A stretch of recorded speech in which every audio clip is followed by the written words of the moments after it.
இந்த ஆன்லைன் மூலமாக, யூடியூப் மூலமாக, டிவி மூலமாக, அநேக காரியங்கள் மூலமாக எம்மேலே அமர்ந்து கொண்டிருக்கிறவர்கள், படிக்கட்டில் அமர்ந்து கொண்டிருக்கிறவர்கள், கீழே அமர்ந்து கொண்டிருக்கிறவர்கள், நம்ம சபைக்கு வெளியே சேர்ந்து அமர்ந்து கொண்டிருக்கிறவர்கள், 2 வாசல் படியில் நின்று கொண்டிருக்கிற அநேகரையும் இயேசுவின் நாமத்திலே வாழ்த்தி உங்களை வரவேற்கிறோம். கர்த்தர் உங்களை ஆசீர்வதிப்பார். நேரம் தவறாமல், வெயிலை பார்க்காமல், நெருக்கத்தை பார்க்காமல், படிக்கட்டெல்லாம் உட்கார்ந்து கொள்கிற உங்களை உங்களுக்கு ஏற்ற கிருபை கர்த்தர் கொடுத்து ஆசீர்வதிப்பாராக, கிருபை தருவாராக. சங்கீதம் 46ஆம் சங்கீதத்தை 7ஆம் வசனத்தையும் 9ஆம் வசனத்தையும் 11ஆம் வசனத்தையும் வாசிக்க கேட்கலாம். சேனைகளின் கர்த்தர் நம்மோடு இருக்கிறார். சேனைகளின் கர்த்தர் யாரோடு இருக்கிறார்? நம்மோடு இருக்கிறார். யாக்கோபின் தேவன் நமக்கு உயர்ந்த அடைக்கலமானவர். அவர் பூமியின் கடைமுறை மட்டும் யுத்தங்களை ஓய பண்ணுகிறார். வில்லை ஒடித்து ஈட்டியை முறிக்கிறார். ரதங்களை நெருப்பினால் சுட்டெரிக்கிறார். 11வது வசனம். சேனைகளின் கர்த்தர் நம்மோடு இருக்கிறார். சேனைகளின் கர்த்தர் நம்மோடு இருக்கிறார். யாக்கோபின் தேவன் நமக்கு உயர்ந்த அடைக்கலமானவர். இந்த வசனம் சொல்கிறது, கர்த்தர் நம்மோடு இருக்கிறார். எல்லாரும் சொல்லுவோம், கர்த்தர் நம்மோடு இருக்கிறார். எந்த யுத்தங்கள் வரட்டும், யுத்தங்களை ஓய பண்ணுகிறவர், கொள்ளை நோய்களை ஓய பண்ணுகிறவர், எல்லா கொள்ளைகளையும் கொலைகளையும் எல்லா கொள்ளை நோய்களையும் யுத்தங்களின் செய்திகளையும் கேள்விப்பட்டுக் கொண்டே இருக்கிறோம். கர்த்தருடைய வார்த்தை இன்றைக்கு, சேனைகளின் கர்த்தர் நம்மோடு இருக்கிறார். நம்ம பயப்பட வேண்டிய அவசியம் இல்லை. உள்ளத்திலே 3ஆம் மாதம் முதல் ஞாயிற்றுக்கிழமை கர்த்தருடைய வார்த்தை நீங்கள் வெளியே புறப்பட்டு சொல்லிக் கொண்டது, சேனைகளின் கர்த்தர் நம்மோடு இருக்கிறார். நம்ம பயப்பட வேண்டிய அவசியம் அல்ல. எதற்கு பயப்பட வேண்டிய அவசியம் அல்ல. யார் நம்மோடு இருக்கிறது? சேனைகளின் கர்த்தர் நம்மோடு இருக்கிறார். யுத்தங்களை ஓய பண்ணுகிறவர். நீங்க இன்னொரு வசனத்தை பாருங்கள். மத்தேயு சுவிசேஷம் 24ஆம் அதிகாரம் 6, 7, 8. யுத்தங்களையும் யுத்தங்களின் செய்திகளையும். மத்தேயு 24ஆம் அதிகாரம் 6, 7, 8. யுத்தங்களையும் யுத்தங்களின் செய்திகளையும் கேள்விப்படுவீர்கள். கலங்காதபடி எச்சரிக்கையாயிருங்கள். யுத்தங்களையும் யுத்தங்களின் செய்திகளையும் கேள்விப்படுவீர்கள். கலங்காதபடி எச்சரிக்கையாயிருங்கள். கலங்காதீர்கள்.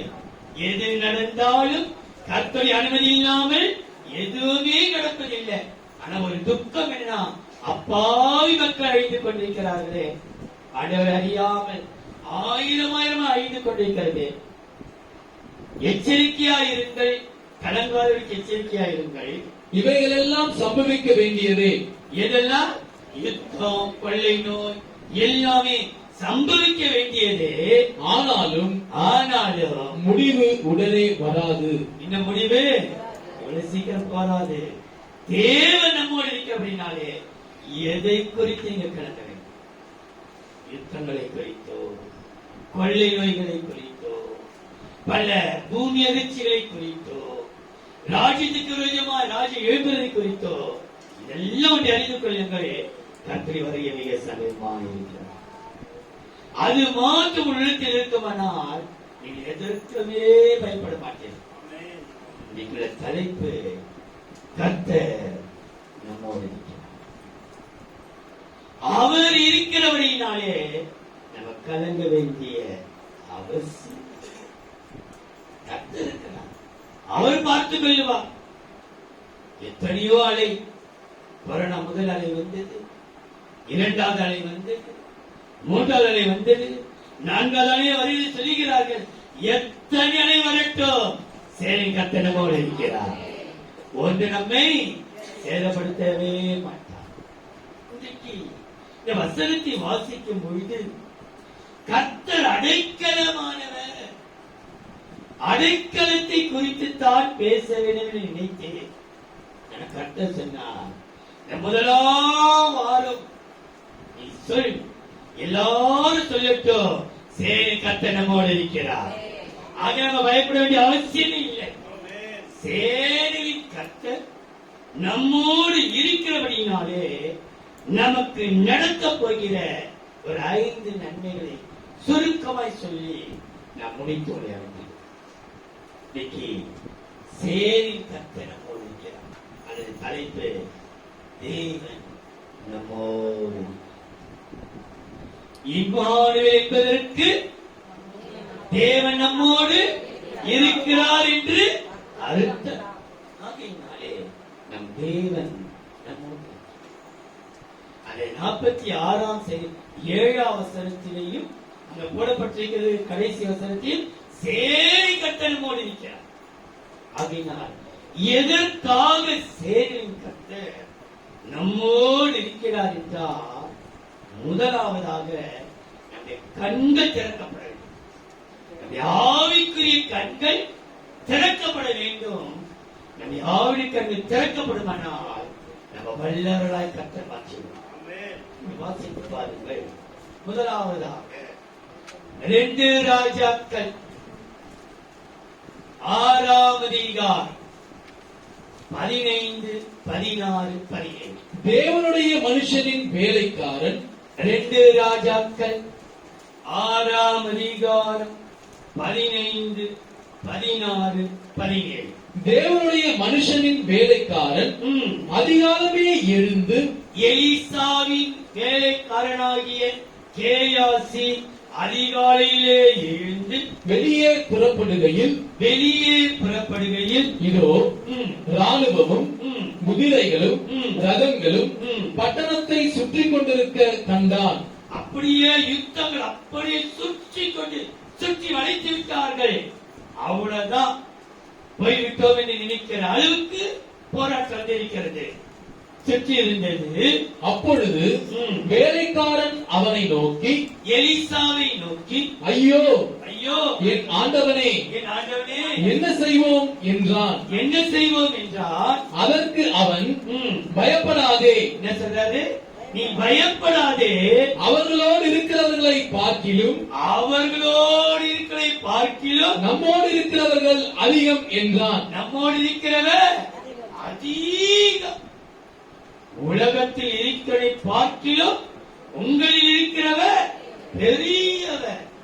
நம்மோடு இருக்கிறவர் அதிகமான பேர்கள். அவர்களோடு இருக்கிறது மாம்சபிரியம், நம்மோடு இருக்கிறது அதிகம். அதிகம் சொல்கிறேன். சேனை கர்த்தர் நம்மோடு இருக்கிறார். எதற்காக இருக்கிறார் என்றால், நம்ம கண்கள் திறக்கப்பட. நீங்க கண் திறக்கப்படல, எல்லாருமே பார்த்து கொண்டிருக்கிறோம். வசனம் சொல்கிறது, ஆதாம் ஏவாளின் கண்களை கர்த்தர் திறந்தார், பீலையாமின் கண்களை கர்த்தர் திறந்தார், எம்மாவோட சிசுடைய கண்களை கர்த்தர் திறந்தார். இப்படியாக அநேக குருகள் அல்ல அவர்கள் எல்லாம் பார்க்கிறோம் என்று சொல்லிக் கொண்டிருந்தார்கள். ஆனா கண்ணு மங்கி போயிருந்தது. கர்த்தர் அடுத்த வசனத்தை வாசிப்பா. அப்பொழுது எலிசா விண்ணப்பம் பண்ணி கர்த்தாவே இவன் பார்க்கும்படி இவன் கண்களை திறந்தருளும் என்றான். இவன் பார்க்கும்படி கண்களை திறந்தருளும் என்றான். உடனே கர்த்தர் அந்த வேலைக்காரன் கண்களை திறந்தார். திறக்கலையா? விண்ணப்பம் பண்ணின மாத்திரத்திலே அவன் கண்கள் திறக்க. நம்மை சூழ்ந்து கொண்டிருக்கிற பிரச்சனைகள் நீ தோர்ந்து போகாதே. பிரச்சனையை பார்க்கிறோம், மகா பெரியவர் நம்மோடு இருக்கிறார். எல்லா டாக்டர் எல்லாம் கைவிட்டு விட்டார்கள். சர்ச்சை எழுதிட்டார், இனி உனக்கு அவ்வளவுதான், நீ தோற்கடிக்கப்பட்டாயிற்று. ஆனா உன் பிரச்சனை மழை போல தெரியுது. ஆனா அந்த மழையை பார்க்காதே, மழைக்கு பின்பாக ஒரு பெரிய அக்கினி சுழிந்து கொண்டிருக்கிறது. நமக்காக யுத்தம் செய்கிற கர்த்தரானவர் நம்மோடு இருந்து கொண்டிருக்கிறார். உன் பெரிய பிரச்சனை பார்க்கிறோம், உன் தேவையை பார்க்கிறோம், உன்னை குழப்பத்தை பார்க்கிறோம், உன்னை கைவிடப்பட்ட சூழ்நிலை பார்க்கிறோம். பெரியவர் அதை பிரச்சனை பார்க்கிறோம். பெரிதான ஒரு காரியம் நம்மோடு இருக்கிறதுனாலே நான் பயப்படுகிறேன். நீ சொல்ல வேண்டும், ஆண்டவரே நீர் என்னோடு இருக்கிறதை, என்னை சூழ்ந்திருக்கிறதை நான் பார்க்கத்தக்கதாக என் கண்களை திறந்தது. கர்த்தர் ஒரு மனுஷனோடு தேவன் இருப்பாரன்னா நிச்சயம் அவன் கண் திறக்கப்பட்டவன். பிள்ளையாம் அடிக்கடி சொல்வது கண் திறக்கப்பட்ட சொல்லுகிறதாவது, கண் திறக்கப்பட்ட சொல்லி அப்படி சொல்லிக் கொண்டிருந்த அவன் கண் மூடி இருந்தது. கழுத நின்று கொடுக்க அவனால பார்க்க முடியல, உரியப்பட்டது நின்று கொடுக்கிறார் தூதன் பார்க்க முடியல. அவசரம் சொல்கிறது, தேவன் பிள்ளையாமின் கண்களை திறந்தார். ஆதாம் ஏவாளுடைய கண்களை திறந்தார். எம்மாவூர் சீஷருடைய கண்களை திறந்தார். கேட்டுக் கொடுக்கிற உங்களையும் என்னையும் கர்த்தருடைய விண்ணப்பம், ஆண்டவரே என் கண்கள் குருடாக்கப்பட்டிருக்கிறது, உடைய ஆசீர்வாதத்தை பார்க்க முடியாத அளவுக்கு, உடைய பாடும் தேடி வருகிற கானான் தேசத்தை பார்க்க முடியாதவருக்கு என் கண் குருடாக்கப்பட்டிருக்கிறது. ஏன் தெரியுமா? உன் கண் திறக்கப்படுது. வசனம் சொல்கிறது, ஆதி ஆகமம் 19ஆம் அதிகாரம் 11ஆம் வசனம். பெருவாசலில் இருந்த சிறியோரும் பெரியோரும் ஆகிய மனிதருக்கு குருட்டாட்டம் பிடிக்க பண்ணினார்கள். கூட இருக்கிறார் லோத்திடத்திலே வந்திருக்கிற இந்த தூதர்கள் லோத்துவையும் அழிப்பதற்கு அந்த கூட்டமே கூடி வந்துவிட்டது. அவசரம் சொல்கிறது, கர்த்தர் அந்த கூட்டத்துக்கு கண்மயக்கு உண்டாக்கி, இதே 2 ராஜாக்களிலேயும் 6ஆம் அதிகாரத்திலே கண்மயக்கம் உண்டாகபடி விண்ணப்பம் பண்ணினான் எலிசா. ஒரு கூட்டத்துக்கு கண் திறக்க வேண்டும் என்று விரும்பினார். மறு கூட்டத்தை பாருங்கள், 2 ராஜாக்கள் 6ஆம் அதிகாரம் 18ஆம் வசனம், அவர்கள் 20ஆம் வசனம். அவர்கள் அவனிடத்தில் வருகையில் எலிசா கர்த்தரை நோக்கி விண்ணப்பம் பண்ணி, இந்த ஜனங்களுக்கு கண்மயக்கம் உண்டாகும்படி செய்யும் என்றான். எலிசாவுடைய வார்த்தையின்படியே அவர்களுக்கு கண்மயக்கம் உண்டாகும்படி செய்தார். கவனிங்கள், ஒருத்தருடைய கண்கள் திறக்கப்பட விண்ணப்பம் பண்ணினா ஒரு கூட்டத்துடைய கண்களுக்கு கண்மயக்கம் உண்டாகும்படி செய்தார். இன்னைக்கு நம்முடைய துரோகிகள் நம்ம எதிர்க்க வந்து அழிக்கணும், கொல்லணும், நம்ம எதிர்க்க வருவார்கள்.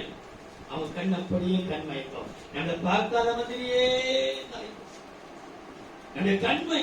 சில பேர் நம்மளை தேடி வருவாங்க. நீங்க பார்த்திருக்கீங்களா? லோன்கார வருமா, கண்ணக்கார வருமா, ஐயோ எதிர்க்கு வரான்னு என்ன செய்து உன்னை பார்த்தா அவனுக்கு தெரியவே தெரியாது. கத்த அவனுக்கு கண்மைக்கு அப்படி விட்டா கேட்பா, உன்னையும் வந்து கேட்பான், நீங்க இன்னார் யாருன்னு தெரியல, அவங்க நீ போயிட்டு போயிட்டாங்க. கண்மயக்கம். அதுக்கப்புறம் நம்ம என்ன சொன்னா, நம்ம லோன் வந்து கண்மையை கூட கேட்கக்கூடாது. நம்ம சூழ்நிலை அப்படி இருக்குது, என்ன செய்யும்? நம்ம சூழ்நிலை அப்படி இருக்கிறது. நிறைய பிள்ளைகளே இன்னைக்கு நம்ம கொல்லணும், அழிக்கணும், கவனம் கட்டி எதுக்கு வராங்க ஒரு கூட்டம். ஒரே ஒரு விண்ணப்பம், ஆண்டவரே அவளுக்கு கண்மையை கொண்டான். கத்தலையா நிச்சயம் நீ விண்ணப்பம் பண்ணல, அதுதான் ஒரு தப்பு. கண் திறக்கப்படுவதற்கு விண்ணப்பிக்கணும், கண்மை உண்டாக்குவதற்கும் நம்ம விண்ணப்பிக்க மறந்தோம். இன்னைக்கு தேவ பிள்ளையே, கர்த்தர் நம்மோடு இருக்கிறார். எதற்காக இருக்கிறார்? நம்முடைய கண்கள் திறக்கப்படும். ஆண்டவரே, எது நல்லது, எது கெட்டது, நன்மை தீமை அறியத்தக்க அவருடைய கண்கள் திறக்கப்படும். உடைய கைகளிலே செல்போன் இருக்கிறது. செல்போன் நன்மை தீமை நல்லது இருக்குது, கெட்டது. நன்மை தீமையை புசிக்கும் இந்த கனியை புசிக்கும் நாளில் என்ன செய்யப்படுகிறது? நன்மை தீமையை அறிந்து கொள்வதற்கு என்னை கண்ணும் திறக்கப்படும். நீ எது வரைக்கும் அந்த போன்ல தீமை இருக்குது நினைச்சோம், இன்னும் நீ அதுலதான் இருக்கிற. உன் கண்ணு அது மேலதானே ராத்திரி எல்லாம் உன் கண்ணு அது மேல. அப்போ உன் கண்ணு மறைக்கப்படும், உன் கண்ணு வேதத்தில் திறக்கப்படல. தாவீது சொல்றாரு, உமது வேதத்தில் அதிசயங்களை பார்க்கும்படி என் கண்களை திறந்தருளும். வாசிக்க 119 சங்கீதம் 18 வசனத்திலே, உமது வேதத்தில் அதிசயங்களை பார்க்கும்படி என் கண்ணுக்கு. நீ வேதத்தை நீ நேரம் எவ்வளோ நேரம். ஆனா ஒண்ணு, நீ ஆன்லைன்ல இருக்கிறது யாருக்கு தெரியோ கர்த்தருக்கு தெரியும். நீ ராத்திரி எல்லாம் ஆன்லைன்ல இருக்கிறது யாருக்குமே தெரியாது, நீ நினைச்சிட்டு இருக்கிற. ஆனா கர்த்தருக்கு தெரியும். அதனால நீ எவ்வளவு ஆபத்துக்களையும் எவ்வளவு துக்கத்தையும் எவ்வளவு வேதனை சந்திக்கிறது உனக்கு நல்லா தெரியுது. தெரியும் கண் திறக்கப்படலையே. ஏன் கண் திறக்கப்படாம இருக்குது? உனக்கு வேதனை, நேர தூக்கம் வரல, ஏதோ கவலை என்னை பாரப்படுத்துது, என் வேலைக்குள் ஆக்குது, என்னை கண்ணீர் செய்து வைக்குது. நீ போ, உன் முகத்தை கழுவு, உன் பாய போடு, வேதத்தை எடுத்து வாசி, சோத்திரம் பண்ணு. புரியுதோ புரியலையோ என் நோக்கி இயேசு எனக்கு ஜெபமே வரல, தூக்கம். நீ பைபிள் எடுக்க வந்தா தூக்கம். சோத்திரம் சோத்திரம். இயேசு எதையாவது இயேசு நமக்கு உச்சரித்துக் கொண்டது. கர்த்தர் உனக்கு செஞ்சு அவர் செய்ய வராங்க. அதை விட்டுட்டு நான் 3 மணி வரைக்கும் மூச்சு இருக்கிற, 4 மணிக்கு தூக்கமே வரல, ஆன்லைன்ல இருந்து என்ன பிரயோஜனம்? உன்னை தேடி பிரச்சனை வந்து கொண்டிருக்கிறது. தேவ பிள்ளையே, தயவு செய்து திரும்ப திரும்ப சொல்றேன், இந்த வருஷம் 3 மாசம் ஆயிடுச்சு. இந்த வருஷம் முடிவதற்குள்ளே நீங்க ஒவ்வொருவரும் இவர் பிரைஸ் அறிவிக்கும் போது சபை எழுந்து வாங்கணும் பிரைஸ. ஆனா நல்மனசாட்சியோடு வேஷப்படக்கூடாது. நீ புரியுதோ புரியலையோ நீ வாசிக்க. அவன் இவனை பெற்றான், இவன் அவனை பெற்றான். 1 நாளாகவும் 9 அதிகள் அப்படிதான் இருக்கும். வாசி, பேர்களை வாசிங்க. புதிய கட்டணும். நீ எவ்வளவு பெரிய புக்கெல்லாம் படிச்சு முடிக்கல, ஒரே ஒரு புக்கு கொடுத்திருக்கிறாருமா. எத்தனை முறை நான் உங்ககிட்ட கேட்கிறேன், நான் வாசித்து முடிக்கலையே ஒரு முறை கூட. இந்த டிசம்பர்ல யாரெல்லாம் இந்த வருஷத்துல ஒரு முறை வாசித்து முடிக்க கை தூக்கணும், கண்டிப்பா நீங்க தூக்கியா தேவன் கிருபை தருவாரா. அதுக்கப்புறம் எனக்கு நேரம் இல்லாத நீங்க கர்த்தருக்கும் உங்களுக்கும். ஆனா அதுக்கு விருப்பம் நம்ம பரிதாபப்பட்டு பரிந்து என்ன பிரயோஜனம்? அவரே உன்னை ஆசீர்வதிக்காம, அவரே உனக்கு இந்த பிரச்சனை அனுமதிக்கும் போது நான் பரிதாபப்பட்டு சபையார் பாவப்பட்டு என்ன பிரயோஜனம்? அவரெல்லவோ பரிதாபப்படும், அவரெல்லவோ உன்னை ஆசீர்வதிக்கணும், அவரெல்லவோ உயர்த்தணும். அவரே உயர்த்தாத பட்சத்துல நம்ம என்ன போராடினாலும் அலாசனை சொல்ல கேள்வி. ஆனா தேவ பிள்ளைகளே, கர்த்தர் நம்மோடு இருக்கிறார். எதற்காக நம்மோடு இருக்கிறார்? கண்கள் திறக்கப்படும். இதுதான் பரிசுத்தம், இதுக்குதான் அழைக்கப்பட்டிருக்கிறோம், இதுக்குதான் நம்ம தெரிந்து கொள்ளப்பட்டிருக்கிறோம், இதுக்குதான் நம்ம தேவனால் உபயோகப்படுத்தப்பட்டுக் கொண்டிருக்கிறோம் என்று நீ உணர்த்தப்படணும். நீ அப்படி உன் கண் திறக்கப்படுமானால் கர்த்தர் நன்மை வச்சிருக்கிறார் பாருங்கள். ஆதியாகமம் 21 அதிகாரம் 19-20. தேவன் அவருடைய கண்களை திறந்தார். கவனியுங்கள், ஆதியாகமம் 21 அதிகாரம் 19-20. தேவன் அவருடைய கண்களை திறந்தார், ஆகாரின் கண்களை திறந்தார். அப்பொழுது அவர் ஒரு தண்ணீர் துறவை கண்டு போய் துருத்தியிலே தண்ணீர் நிரப்பி பிள்ளைக்கு குடிக்க கொடுத்தார். தேவன் பிள்ளையுடனே இருந்தார். யாருடன் இருந்தார்? பிள்ளையோடு. தேவன் பிள்ளையோடு இருந்தார். அவன் வளர்ந்து வனாந்திரத்திலே குடியிருந்து வில்வித்தையிலே வல்லவனானான். எதிலே வல்லவனானா? வனாந்திர வாழ்க்கை. ஆனா வல்லவனாய் கர்த்தர் மாற்றி. வனாந்திரம் தான், வறுமை தான், பிரச்சனை தான், போராட்டம் தான். வனாந்திரத்திலேயும் அவன் வல்லவனா. அந்த வசனம் சொல்லப்பட்டிருக்கிறது, பிள்ளை இருந்த இடத்திலே தேவன் இருந்தார். யார் இருந்தாரா? அப்பா அம்மா இருக்கிறாங்களோ இல்லையோ, சிலவே தாய் தகப்பன் செய்கிற பாவத்தினால பிள்ளைகள் தாய் தகப்பன் செய்யறதுனால 4 தலைமுறை 5 தலைமுறை ஆண்டவரே, இந்த பிள்ளை இது செய்த அக்கிரமணத்துக்கு அந்த பிள்ளை படுற பாடு நீ பார்க்கலையா? ஆனா கர்த்தர் சொல்றார், அந்த பிள்ளை இருந்த இடத்திலே தேவன் இருந்தார். அவர் சுகமாக்குவார், அவனை வல்லவனாய் மாற்றுவார், அவனை உயர்த்துவார். நீ அப்பாவை பார்க்காதீங்க ஆண்டவரே, அம்மாவை பார்க்காதீங்க, அவங்க சவுரை பார்க்காதீங்க ஆண்டவரே. அந்த சின்ன பிள்ளை என்ன செய்யும்? தண்ணீருக்காக கதறுகிறதே. ஆகாரே, உன் கண்ணில் திறக்கப்படலையா? பிள்ளையுடைய அழுகின் சத்தத்தை கேட்க அந்த வசனம் சொல்கிறது. ஆகார் கதறினார். அவசரம் தெளிவா சொல்ற, பிள்ளையின் சத்தத்தை கட்ட கேட்டார். ஆகார் இன்னொரு வாழ்க்கையில பூத்தா. நல்லா தெரியும், ஆபிரகாம் சாராளுடைய மனைவி. ஆனால் வாழ்க்கை நுழைச்சா, பெற்றெடுத்தா. அவன் சத்தத்தை கேட்கல, ஆனா அவள் நிமித்தத்தை பிள்ளைப்படாத பாடுபடுது. மகனே மகளே, உன்னாலும் குடும்பம் வேதனை அனுபவித்துக் கொண்டிருக்கிறே. இன்னும் திருநாம இருந்தா எப்படி? உன்னை நீ மாற்றிக்கொள். ஆனா ஒன்று, அந்த பிள்ளையோடு தேவன் இருக்கிறார். பிள்ளை இருக்கும் இடத்திலே தேவன் இருந்தபடினாலே அவன் வனாந்தரத்திலே வல்லவன். கர்த்தர் நம் எல்லாவற்றிலும் வல்லவனாய் கர்த்தர் மாற்றப்படுகிறார். கண் மாத்திரம் திறக்கப்பட்டது. உன்னை பல ஜெபத்திலே வல்லவன், சகல கலா வல்லவன் அவனை மாற்றி விடுவார். வசனம் சொல்கிறது, மோசே எகிப்தின் சகல சாஸ்திரங்களிலும் வல்லவனாம். வாக்கிலும் செய்கையிலும் எகிப்தின் சகல சாஸ்திரங்களிலும் அவன் வல்லவனாம். இது கர்த்தர் நம்மோடு இருக்கிறபடினாலே நம் கண்கள் திறக்கப்படும். திறக்கப்படும் மாத்திரமல்ல, வனாந்தரத்திலேயும் நாம் வல்லவர்களாயிருப்போம். பஞ்ச காலத்திலேயும் எந்த லாக்டவுன் வந்தாலும் கூட வனாந்தரத்தில் வல்லவராய் மாற்றதே நல்லவராயிருப்போம். தேவரீர் நீ வல்லவர், நீ சகலத்தை செய்ய வல்லவரானவர். நன்றி வல்லவர். அவையினாலே கர்த்தர் நம்மோடு இருக்கிறார். எதற்காக நம்மோடு இருக்கிறார்? நம் கண்கள் திறக்கப்பட நம்மை வல்லவர்களாய் மாற்றும். 2 நாளாகும் 32ஆம் அதிகாரம் 7-8. நீங்கள் தினம் கொண்டு தைரியமாயிருங்கள். அசிரியா ராஜாவுக்கு அவனோடு இருக்கிற ஏராளமான கூட்டத்திற்கும் பயப்படாமலும் கலங்காமலும் இருங்கள். பயப்படாமலும் கலங்காமலும் இருங்கள். அவனோடு இருக்கிறவர்களை பார்க்கிலும் நம்மோடு இருக்கிறவர்கள் அதிகம். அவனோடு இருக்கிறது மாம்ச புயம். அவனோடு இருக்கிறது என்ன புயம்? மாம்ச புயம்.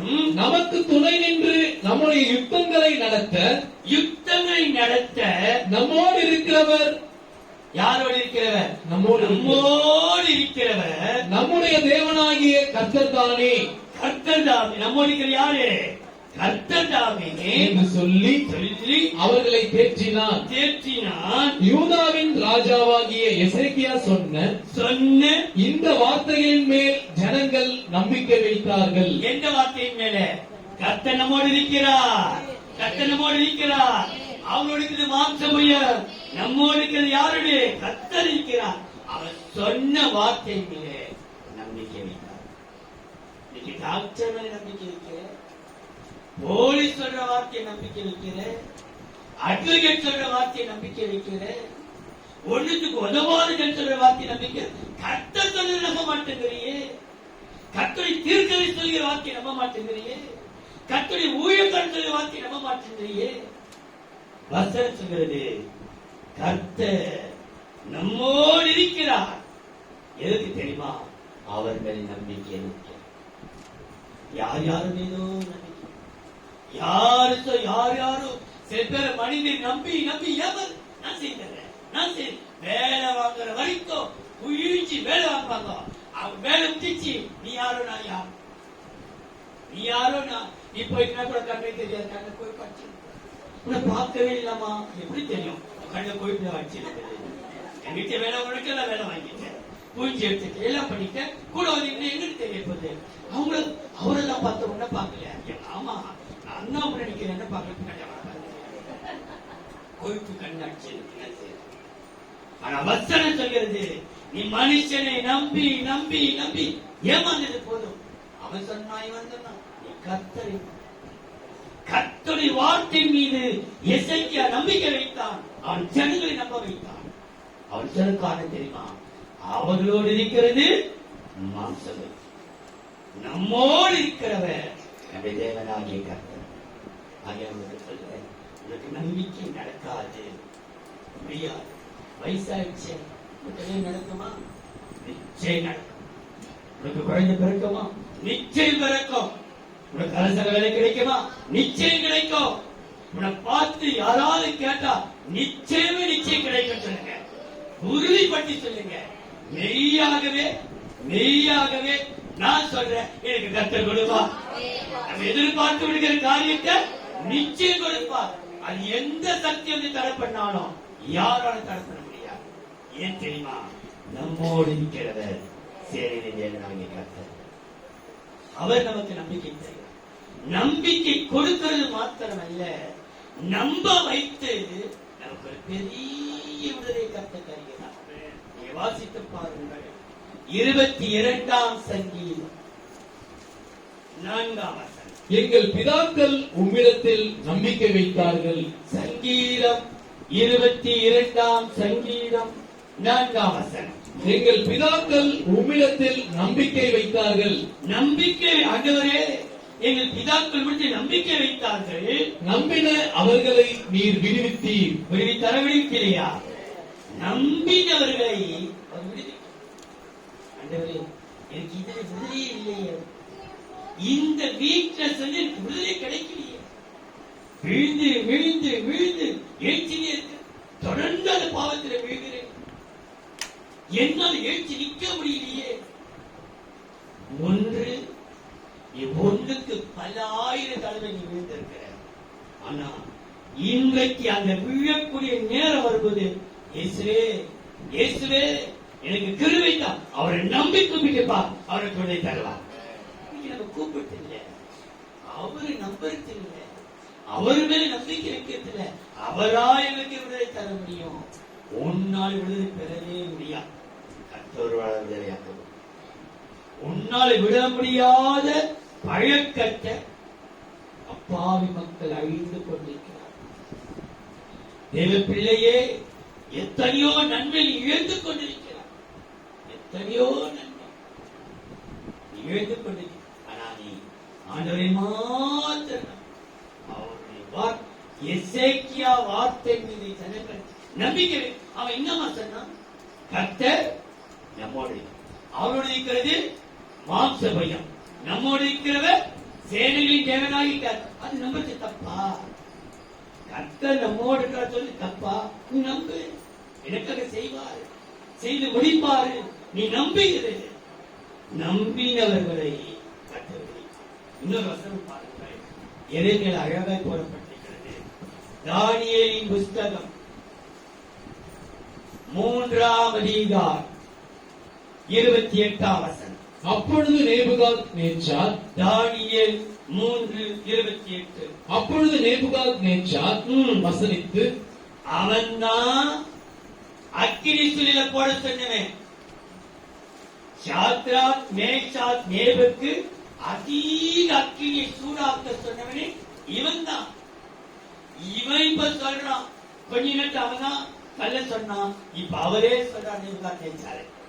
நேபுகாத்நேச்சார் வசனித்து சொன்னது, சாத்ராக் மேஷாக் ஆபேத்நேகோ என்பவர்களுடைய தேவனுக்கு ஸ்தோத்திரம். ஸ்தோத்திரம். அவர்கள் தங்களுடைய தேவனை தவிர வேறொரு தேவனையும், தங்கள் தேவனை தவிர வேறொரு தேவனையும் சேவித்து பணியாமல் அவரையே நம்பி, யாரையே? கர்த்தரையே. கர்த்தரையும் அல்ல, கர்த்தரும் ஒரு தேவன், அவர்களும் கர்த்தரையே நம்பி, அவரையே. அந்த வார்த்தை எப்படி போடு? அவரையே நம்பி. யாரையும் அவரால் தான் எனக்கு துணை தர முடியும். அவரை தவிர வேற யாரையும். அவரையே நம்பி ராஜாவின் கட்டளையை தள்ளி. யார் கட்டளை தள்ளாரு? ராஜாவின் கட்டளை. ராஜாவின் கட்டளை கர்த்தர் பார்த்து நம்ம அதிகாரிகளுக்கு நம்ம கீழ்ப்படுகிறோம். அவர் சொல்ற சட்டை நிஜமத்து. அதுக்காக அதுதான் காரியம். நம்ம அதையே விழுந்து விடலாம். நம்ம கண்கள் திறக்கப்பட்டு ஏதோ இந்த கொரோனா வைரஸை வச்சு என்னென்ன ஆட்டம் போட்டு எல்லாம் அமைதி. எல்லாம் தேவையான அனுமதிதான். 2 ஊசி போட்டுதான் ஆகும். ஊசியுடைய செல்வி காய்ச்சாதான் வேலை. அதுல போட்டாதான் டிக்கெட்.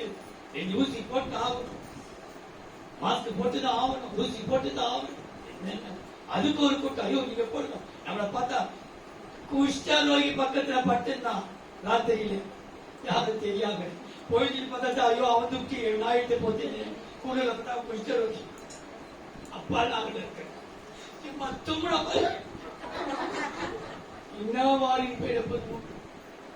நெருப்பிலேயே அவருடைய அனுமதி இல்லாம எந்த வயசும் தலைப்படவே ஒண்ணு கடவுள் ரொம்ப குளிர்ல ஒரு வாலிபர் ரொம்ப குளிர்ல ராத்திரி ஆயிடுச்சு. என்ன செய்ய முடியும்? ராத்திரி இருட்டுச்சியோ. யாரோ ஒரு அம்மா படுத்துருக்கு. ஒரு யாரோ படுத்துக்கிறான். அவனை பெற்று நிறுத்தி போய் படுத்துட்டான். போயிட்டு பார்த்தா அவன் குஷ்டரோகி. அவன் பெற்றுட்டு ஆனா அவன் ஒரு குளிச்ச போவான். பிள்ளையோ இன்றைக்கு அவரையே அவர் நம்பினபடினாலே அவரை தவிர அவரையே நம்பி ராஜாவின் கட்டளையை தள்ளி. ராஜாவின் கட்டளை தள்ளிட்டாங்க. நீ இன்னத்தான பரவாயில்லை. கட்டளை தள்ளி தங்கள் சரீரங்களை ஒப்புக் கொடுத்ததினால் தங்கள் சரீரங்களை தேவனுக்கு ஒப்புக் கொடுத்ததினால் அவர் தமது தூதனை அனுப்பி தம்முடைய தாசரை விடுவித்தார். யார் சொல்லுகிறது? எவன் நெருப்பட போட சொன்னானோ அவனே சொல்றான் இவர்தான் தேவன். இவரை நம்பியிருங்கள். நம்முடைய தேவனாகிய கர்த்தர் அக்கினி சூளைக்கும் சிங்க கெவிகளுக்கும் மரணத்துக்கு நம்மை தப்புவிக்கிறவர். நம்மை விடுவிப்பார். இன்னும் ஒரு வருஷம் பாருங்கள். எரேமியா 39ஆம் அதிகாரம் 18ஆம்.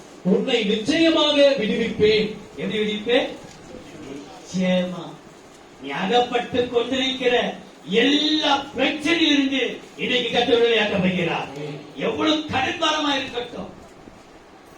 இன்னும் சக்திக்கு மீறி கடப்பட்டு இருக்கிற வியாதி மேற்கொண்டிருக்கிறது. மேல் தூக்க முடியல. முன்னால் எழுந்திருக்க முடியல. பாரம் அவனுடைய வார்த்தை என்னை நம்பி இருக்கிற உனக்கு நிச்சயமாகவே நான் விடுவிப்பேன். விடுவிக்கிறது. ஆகையினாலே கர்த்தர் நம்மோடு இருக்கிறார். எதற்காக? கண்களை திறந்து வல்லவனாய் மாற்றும். இரண்டாவது, கர்த்தர் நம்மோடு இருக்கிறார். நம்ப வைத்து விடுவிக்க. அவரையே நம்புவோம். விடுவிக்க. மூன்றாவது, என்னாகமம் 14ஆம் அதிகாரம் 9ஆம் வசனம். கர்த்தருங்கள். என்னாகமம் 14:9. கர்த்தருக்கு விரோதமாக மாத்திரம் கலகம் பண்ணாதிருங்கள். அந்த தேசத்தின் ஜனங்களுக்கு நீங்கள் பயப்பட வேண்டியதில்லை. பயப்பட வேண்டியதில்லை.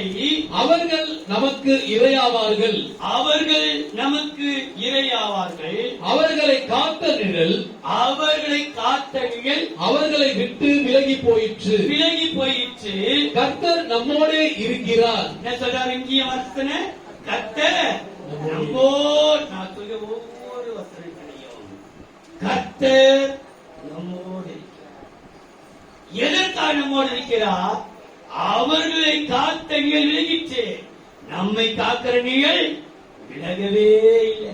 அவன் நிழலாய் நம்ம கர்த்தர் நம்மோடு இருக்கிறார். நிழல் போல என் வாழ்க்கை ஒரு பணி உண்டு. நிழல் போல் என் வாழ்வில் வருபவரே நம்மோடு இருக்கிறவர். நமக்கு நிழலா? அவர்களை காத்த நிழல் விலகிச்சு. வசனம் சொல்கிறது 121 சங்கீதம் 5ஆம் வசனம். கர்த்தர் உன்னை காக்கிறவர். என்ன சொல்கிறது? 121 சங்கீதம் 5ஆம். கர்த்தருனை அவளை காத்து விலகிற்று. அவனை காக்கிறார். கர்த்தருனை காக்கிறவர். கர்த்தர் உன் வலது பக்கத்திலே உனக்கு நிழலாயிருக்கிறார். நிழலாயிருக்கிறார். உனக்கு நிழலா கர்த்தர் தான் நம்மோடு இருக்கிறவர். நமக்கு நிழல் போ. நம் வாழ்வில் நாம் போகும் பாதையெல்லாம் நிழலை போ. நீ எங்கே போனால் சில வாலிபருக்கு நான் சொல்கிறேன், கண்ணியர்களுக்கு சொல்கிறேன், நீங்க சினிமா தியேட்டருக்கு போனாலும் உங்க பின்னாடி அவர் வந்து கொண்டே இருக்கிறார். ஐயோ என் மகன் போறான், என் மகள் போறாரு. நீ ஒயின் ஷாப்புக்கு போய் நின்னாலும் அங்க கூட வந்து நிற்பான். நீ சர்க்கஸ்க்கு போய் நின்னாலும் அங்க வந்து நிற்பான். நீ என்ன பாவம் செய்ய நீ துணிஞ்சி போனாலும் நீ எப்போதும் வாய் வருவா. என் மகனுக்கு நான் விடுதலை கொடுக்கிறேன். அவன் பின்னாடியே ஓடுறான். ஓடினே அண்ணி கயிறு விட்டுக்கொண்டே இருக்கிறார். ஓடு ஓடு பறக்குது. எவ்வளவு பட்டம் பறந்துச்சு, எவ்வளவு உச்சிக்கு போயிடுச்சு. பாப்பா ஜெயிச்சிட்ட கொஞ்ச நிமிஷப்பா, இன்னொரு ஏத்துறோம் அறுத்து விடுவாங்க. எங்க போய் விழுவோ தெரியாது.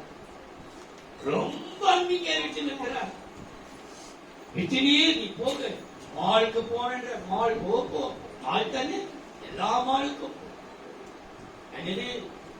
உனக்கு ஒரு ஃபுட் கோர்ட் போயிடலாம். எல்லாம் போ எங்க போய் போ. கண்கண்டெல்லாம் தவறு அல்ல, அனுபவித்துக் கொண்டே இரு. உண்டி அறிந்து கொள். இதெல்லாம் தேவ நியாயத்தில் கொண்டு வருவான். எவ்வளவு நாளுக்கு ஒரு சந்தோஷத்துக்கு ஓடுவேன். ஓடுற உன் குடும்பம் இவ்வளவு வேதனைப்பட்டிருக்கிறது, இவ்வளவு துன்பப்பட்டுக் கொண்டிருக்கிறது. உன் வாழ்க்கையே மற்ற பார்த்து பரிதாபப்படுகிற அளவுக்கு இருக்கு. நீ ஓடி இருக்கிற மாலை பார்க்கோ, ஆளை பார்க்கோ, ஓடு. எல்லாம் கஷ்டமா பார்த்து கொண்டே நான் ஒன்றே அவனை போல கூட வந்து ஏன் தெரியல. உண்மையில அவர் அன்பா இருக்கிறார். நேசத்தை வச்சிட்டார். உண்மையில அன்பில் கருவிட்டுக் கொண்டே நிழலா இருக்கிறதினாலே அவர்களுக்கு ஒரு நன்மை செய்தார். பாருங்க, ஏசாயாவின் புஸ்தகம் 25ஆம் அதிகாரம் 4:5. கொடூரமானவர்களின் சீரல். ஏசாயா 25ஆம் அதிகாரம் 4:5.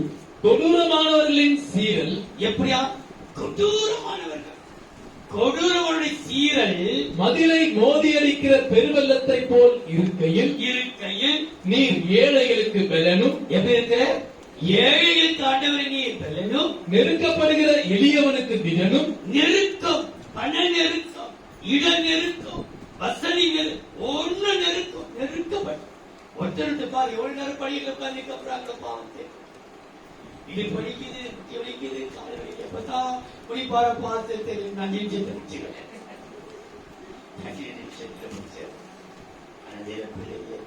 நெருக்கப்படுகிற எளியவனுக்கு திடனும், பெருவெள்ளத்துக்கு தப்பும் அடைக்கலமும், வெயிலுக்கு ஒதுங்கும் நிழலுமானீர். நிழலும் ஆணி. நீதான் நிழல்பா. எங்களுக்கு நிழலும் ஆணி. வறட்சியான இடத்தின் காங்கை மேகத்தினால் தணிவது போல். வறட்சி தணிவது போல் வறட்சியை மாற்றுவார். நம்மோடு இருக்கிறவர் நமக்கு நிழலாயிருந்து நம் வறட்சிகள், வருமான வறட்சி, கையில வறுமை, வறட்சி தொழிற்சி போடுகிறது. எனக்கு உனக்கு நிழலாயிருந்து 6ஆம் தேதியை பார்த்து சொல்கிறார், உன் வறட்சி எல்லாம் மாற்ற, வறட்சியான வாழ்க்கையை வளமாய் மாற்றுவேன். வளமாய் மாற்று. கவலைப்படாதே மகனே, மகளே, கலங்காதே. உன் தேவன் உனக்கு நிழலாயிருக்கத்தான் அவர் நம்மோடு இருக்கிறாரா? நிச்சயம் இருக்கிறார். நம்மோடு இருக்கிறவர் நமக்கு நிழல் போல நம்மோடு இருக்கு. நம் வறட்சி எல்லாம் மாற்றுவார். இந்த 3ஆம் மாதம் உங்கள் வறட்சி கர்த்தர் மாறப்போகிறது. 6ஆம் தேதியோடு எல்லா வாழ்க்கைக்கு வறட்சி மாறும். கண்ணெல்லாம் வறட்சியா இருக்கு, கல்ல கூட தண்ணி இல்லப்பா, சாய கூட எனக்கு சக்தி இல்லையே. உன் வறட்சியெல்லாம் கர்த்தர் மாற்றுவார். உன் சரீரம் வறண்டு போயிருக்கிறது, உன் குடும்பம் வறண்டு போயிருக்கிறது. நமக்கு நீ அவரை பார்த்து அறிக்கையிடு, நம்மோடு இருக்கிறார். சரி கர்த்தர் நம்மோடு இருக்கிறார். சரி கர்த்தர் வறட்சியை மாற்றுவா, இந்த பிரச்சனை தீர்ப்பா, இதுக்கு ஒரு முடிவை கொண்டு வருவா. உன் வறட்சி மாறும். ஏன் தெரியுமா? சரி கர்த்தர் நம்மோடு இருக்கிறார், என் வறட்சியை மாற்றுவா. எனக்கு நிகழ் போல வந்து என் வறட்சி மாற்றும். நான்காவது பாருங்கள், 1 ராஜாக்கள் 8ஆம் அதிகாரம் 56, 57. தாம் வாக்குத்தத்தம் பண்ணினபடி எல்லாம் தம்முடைய ஜனமாகிய இஸ்ரவேலுக்கு இளைப்பாறுதலை அருளின கர்த்தருக்கு ஸ்தோத்திரம். அவர் தம்முடைய தாசனாகிய மோசேயை கொண்டு சொன்ன அவருடைய நல்வார்த்தைகளில் எல்லாம்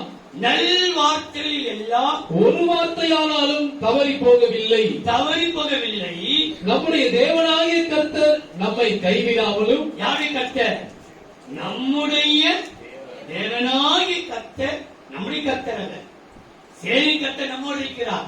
நம்முடைய தேவனாகிய கர்த்தர் நம்மை கைவிடாமலும் நம்மை நெகிழ விடாமலும் அவர் நம்முடைய பிதாக்களோடு இருந்தது போல, நம்முடைய முற்பிதாக்களோடு இருந்தது போல நம்மோடும் இருந்து. எப்படி இருக்கிறாரா? நம்மோடு இருக்கிறார். இதுதான் நம்மோடு இருக்கிறார். சொன்ன வார்த்தை செய்ய உன் வாழ்க்கையில் தேவன் எதெல்லாம் கர்த்தர் சொன்னாரே, கர்த்தர் நிச்சயம் செய்து முடிக்க போகிறார். வாக்கு தத்தத்தை நிறைவேற்றி கொடுக்க போகிறார். வாக்கு கொடுத்தவர், வாக்கு மாறாதவர். உன் வாக்கை நிறைவேற்றத்தான் நம்ம தேவனை கர்த்தர் அழைக்கிறார். வாக்கை நிறைவேற்ற நம்மோடு, எதற்காக நம்மோடு இருக்கிறார் பாருங்கள். அதே அதிகாரம் 15ஆம் வசனம், 17ஆம் வசனம், 18ஆம் வசனம். அவர் சொன்னது 15, 17, 18. அவன் சொன்னது, இஸ்ரவேலின் தேவனாகிய கர்த்தருக்கு ஸ்தோத்திரம். அவர் என் தகப்பனாகிய தாவீதுக்கு தம்முடைய வாக்கினால் சொன்னதை தம்முடைய கரத்தினால் நிறைவேற்றினார். தம்முடைய வாக்கினால் சொன்னதை தம்முடைய கரத்தினால் நிறைவேற்றினார். இஸ்ரவேலின் தேவனாகிய கர்த்தரின் நாமத்திற்கு ஆலயத்தை கட்ட வேண்டும் என்கிற விருப்பம் என் தகப்பனாகிய தாவீதின் இருதயத்தில் இருந்தது. ஆனாலும் கர்த்தர் என் தகப்பனாகிய தாவீதை நோக்கி, என் நாமத்திற்கு ஆலயத்தை கட்ட வேண்டாம், கட்ட வேண்டும் என்கிற விருப்பம், கட்ட வேண்டும் என்கிற விருப்பம், விருப்பம் விருப்பம் விருப்பம் என்று உறுதிப்படுத்துகிறார் அந்த வாசகர். சொன்னதை செய்வதற்கு இன்னும் நம்மோடு இருக்கிறார். அது விசேஷம் என்ன தெரியுமா? நம் விருப்பத்தை நிறைவேற்ற. நீ எதை விரும்பி இருக்கிறாயோ இன்றைக்கு அந்த விருப்பத்தை கத்த நிறைவேற்றி தருவாங்க. அந்த விருப்பம் நிறைவேற அவர் நம்மோடு இருக்கிற நீ உணரு. விருப்பம் நிறைவேற மன விருப்பத்தை அறிவு. நானா எந்த ஒரு முடிவு எடுத்து நான் விருப்பத்தை நிறைவேற்றிக் கொள்ள மாட்டேன். என் விருப்பம் இது, நீங்க நிறைவேற்றிட்டாங்க. நிறைவேற்ற வந்தாரா? நிச்சயம் நிறைவேற்ற. வாசித்து பாருங்கள், யோசுவாவின் புஸ்தகம் 21ஆம் அதிகாரம் 45ஆம். கர்த்தர் இஸ்ரவேல் குடும்பத்தாருக்கு சொல்லி இருந்த, யோசுவா 21:45. கர்த்தர் இஸ்ரவேலுக்கு சொல்லி இருந்த நல்வார்த்தைகளில் எல்லாம் ஒரு வார்த்தையும் தவறி போகவில்லை. ஒரு வார்த்தையும் ஒன்னு கர்த்தருக்கு என்ன வாக்கு கொடுத்தாரோ அது அனைத்து மன விருப்பத்தில் நம்மோடு சொன்னதை செய்து மன விருப்பத்தை மனம் போல மன விருப்பம் போல நிறைவேற்றுவார். மன விருப்பத்தை கர்த்தருக்கு தெரிவிச்சதே, நீ எடுத்ததை நீ செய்யாத. மன விருப்பத்தை கர்த்தருக்கு, மன விருப்பத்தை தந்துடுவான். அவற்றை சொல்லுகிறார். கடைசியாக நம்மோடு இருக்கிற கர்த்தரியா, நம்மோடு இருக்கிற கண்களை திறந்து வெள்ளவனாய் மாற்றும். நம்மோடு இருந்து நம்பிக்கை கொடுத்து விடுவிப்பான்.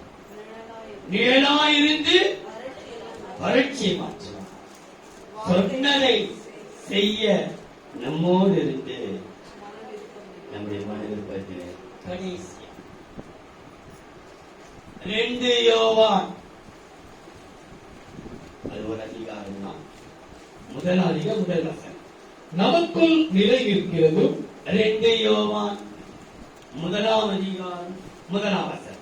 நமக்குள் நிலை நிற்கிறதும் என்றென்றைக்கும் நம்மோடு இருப்பதும் ஆகிய இன்றைக்கு அல்ல, என்றென்றைக்கும் நம்மோடு இருப்பவர். என்றென்றைக்கு நம்மோடு, நான் சொல்லி வாசன், நம்மோடு இருப்பவர். நம்மோடு இருப்பதும் ஆகிய சத்தியத்தின் நிமித்தம் நான் மாத்திரமல்ல சத்தியத்தை அறிந்திருக்கிற யாவரும் சத்தியத்தின்படி நேசித்திருக்கிறவர்களும் இங்க 3 முறை சத்தியம் சத்தியம் சத்தியம். நமக்குள் நம்மோடு இருக்கிறார் அவர். சத்தியத்தின் தேவன். நானே வழி, நானே சத்தியம், நான் தான் சத்தியம். அவர் சத்தியவரன். அவர் சொல்றார், நம்மோடு இருக்கிறவர் நமக்கு சத்தியத்தை தெரியப்படுது. சத்தியத்தை அறிவீர்கள், சத்தியம் உங்களை விடுதலை. அந்த சத்தியத்தை குறித்து 3 அது திரும்ப அந்த வசனத்தை வாசிப்பா. நமக்குள் நிலை நிற்கிறதும் என்றென்றைக்கும் நம்மோடு இருப்பதும் ஆகிய சத்தியத்தின் நிமித்தம் நான் மாத்திரம் அல்ல சத்தியத்தை அறிந்திருக்கிற யாவரும். சத்தியத்தின் அறிவு முதலாவது சத்தியத்தின் நிமித்தம் எப்படிக்கு சத்தியத்தை அறிகிற அறிவு. சத்தியத்தின்படி நேசித்திருக்கிறவர்களும். சத்தியத்தை நேசி, வேதத்தை நேசித்து வாசி. தேவன் கொடுத்த வேதத்தை நேசிக்கிறவனுக்கோ மிகுந்த சமாதானம் உண்டு. அவளுக்கு என்ன இல்ல, இடரலே அசனத்தை இருந்தாலும் நேசிக்கிறது இல்லையே.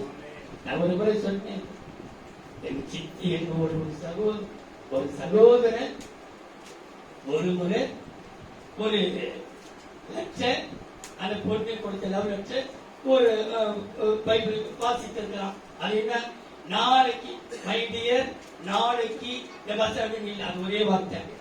படிச்சான், 2வது படிச்சான், 3 படிச்சுட்டே இருக்காம திரும்பி ஒரு மணி நேரம் அந்த சென்டர்ல வரப்போ பைபிள்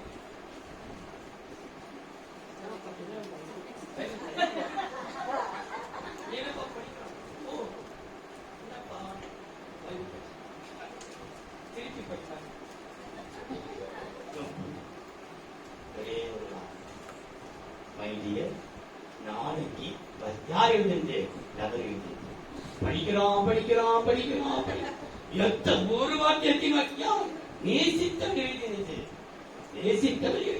நீங்க சில பேர் பாருங்க, ஒரு வாட்டி மெசேஜ் வந்துச்சு, நீங்க படிச்சாலும் புரிஞ்சிச்சு, அப்புறம் படிக்கிற ஆச்சு வைக்க அப்படியே அது ஒரு விக்கிரகமாய் வாசிக்க எத்தனை வாட்டி நான் பார்ப்பேன், எத்தனை வாட்டி பார்த்து அந்த ஒரு வார்த்தைய 12 வாட்டியா பார்த்து அப்படி எத்தனை தேவ பிள்ளையே, தேவ ஆவியான நடத்துறாரு. நான் இந்த அனுபவத்தில் செல்லவே இல்லை, நான் அனுபவத்துக்கு வரல. தேவ ஆவியான பேச தேவ ஆவியான அவர் ஒரு சமயம் பார்த்து கூட அனுபவிச்சு இப்படிதான் போயிருப்பார். எந்த ஒரு அனுபவம் இல்லை. பேச அத்தை தேவனுடைய சாட்சி. தேவ ஆவியான உணர்த்துகிறார். இன்னைக்கு பிள்ளை படிக்கிற அட்டவாசத்தை அவனுக்கு உணர்த்துகிறார். நான் தான் சொன்னேன், ஒவ்வொரு சபையில் உட்கார்ந்து கொண்டிருக்கிற ஒவ்வொருடைய பெயரையும் சும்மா தம்பி கிஷோர் குடும்பம், கமல் குடும்பம், ஆசை அப்படி இல்ல. எத்தனை பேர் இருக்கிறாங்களோ அவங்க கோத்திரம் வம்சம் பேர் ஏனி துதித்துக் கொண்டிருக்கிறேன், கருத்தை வெளிப்படுத்துறாங்க குறித்து. சும்மா பேச நினைக்காத, உன் ஒவ்வொருடைய பெயரை கத்தரை சமத்தை வைக்க ஆசமா இருக்கணும் என்பதற்காக அதுக்கு தகுதியா இருக்கணும். கத்தரை ஆசிரியப்பார். சத்தியத்தை அறிய நம்மோடு இருக்கிறார். எதற்கு திரும்ப ஒரே வருஷம் யோவான் 17 அதிகாரம் 19-20. அவர்களும் சத்தியத்தினாலே பரிசுத்தமாக்கப்பட்டவர்கள் ஆகும்படி சத்தியத்தினாலே பரிசுத்தமாகும்படிக்கு அவர்களுக்காக நான் என்னைத்தானே பரிசுத்தமாக்குகிறேன். நான் இவர்களுக்காக வேண்டிக் கொள்ளுகிறதும் அல்லாமல் இவர்களுடைய வார்த்தையினால் என்னை விசுவாசிக்கிறவர்களுக்காகவும் வேண்டிக் கொள்ளுகிறேன். விசுவாசத்திற்காக விசுவாசத்தை கற்று வர்த்திக்கப்பட்டோம். நம்மை தேவன் நம்மோடு இருக்கிறார். அன்றைக்கு கிறிஸ்துவ செய்தி சொல்வார்கள், இதோ ஒரு கண்ணிலே கர்ப்பவதியாகி ஒரு குமாரனை பெறுவார், அவருக்கு இம்மானுவேல் என்று பெயரிடுவாயாக. இம்மானுவேல் என்பதற்கு தேவன் நம்மோடு கூட இருக்கிறார். எதற்காக? உன் விசுவாசத்தை வர்த்திக்க பண்ண, சத்தியத்தை அறிய நம்மோடு இருக்கிறவர். சத்தியத்தை நாம் தெரிந்து கொள்ள, சத்தியத்தை அறிந்து விசுவாசத்தை வர்த்திக்க வேண்டும். சுருக்கமாக பதிவு சொல்ல வேண்டாம். சேரில் கர்த்தர் நம்மோடு இருக்கிறார். எதற்காக நம்மோடு இருக்கிறார்? கண்களை திறந்து வல்லவர்களாய் மாற்ற, நம்பிக்கை கொடுத்து விடுவிக்க நம்மோடு இருக்கிறார். மேலாயிருந்து வறட்சி மாற்ற நம்மோடு இருக்கிறார். சொன்னதை செய்து மன விருப்பத்தை நிறைவேற்ற நம்மோடு இருக்கிறார். சத்தியத்தை தெரியப்படுத்தி விசுவாசத்தை வர்த்திக்கப்படத்தான் சேரின் கர்த்தர் நம்மோடு. சொல்லும், எல்லாரும் சேர்த்தலும், சேரின் கர்த்தர் நம்மோடு இருக்கிறார். சேரின் கர்த்தர் நம்மோடு இருக்கிறார். சேரின் கர்த்தர் நம்மோடு இருக்கிற அப்படின்னாலே அன்பின் தெய்வமே, ஆன்லைன்ல பார்க்கிற பிள்ளைகளுக்காக, யூடியூப் மூலமாய் பார்க்கிற பிள்ளைகளுக்காக, டிவி மூலமாய் பார்க்கிற பிள்ளைகளுக்காக, மேலே அமர்ந்து கொண்டிருக்கிறவர்களுக்காக, கீழே அமர்ந்து கொண்டிருக்கிறவர்களுக்காக, வெளியே நின்று கொண்டிருக்கிறவர்களுக்காக, படியேற்று உட்கார்ந்து கொண்டிருக்கிறவர்களுக்காக, நிறுவும் வாசலில் உட்கார்ந்து கொண்டிருக்கிற ஒவ்வொருவருக்காக திருக்கரத்திலே வருகிறது. சேரின் கர்த்தர் நம்மோடு இருக்கிறார் என்கிற வார்த்தைப்படியே எங்களோடு இருக்கிறபடி நாளை நமக்கு சொல்றோம். சத்தியத்தை கேட்டிருக்கிறோம். சத்தியத்தினுடைய வழி நடத்தினார். வந்த ஒவ்வொருவரையும் பேர் பேராக, குடும்பம் குடும்பமாக ஆசீர்வதியும். யுக்தி மூலமாக பார்க்கிற ஒவ்வொருவரையும் ஆசீர்வதியும். எங்கே உட்கார்ந்து கேட்டாலும் ஆசிரியப்பீராக, பெரிய காரியத்தை செய்வீராக. இயேசுவின் நாமத்தில்